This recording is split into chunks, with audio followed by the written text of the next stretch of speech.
na tayo sa tulay mga idol. Espalto napakakinis mga idol. So biglang bibilis yung pacing nyo pa sa kumapit na yung gulong sa espalto. Yan nga pala si JP mga idol, yan kasama natin.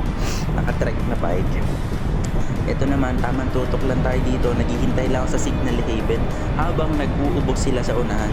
So yun yung mga pagkakamali ng ating mga kaibigan dito. So ito na nga, bumelo na si Haven, ilabas na tayo. Dito mga idol, magugulat ako dahil masyado matulin yung labas niya, hindi kagad daw nakakapit.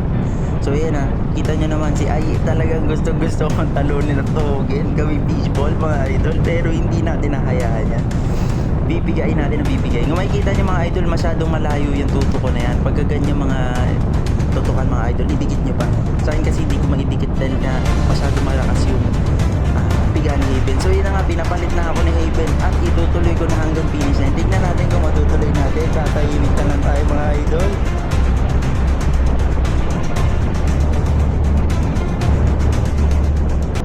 So yung mga idol, yung finish line namin, yung putol na kalsada doon na asfalto hanggang sa semento.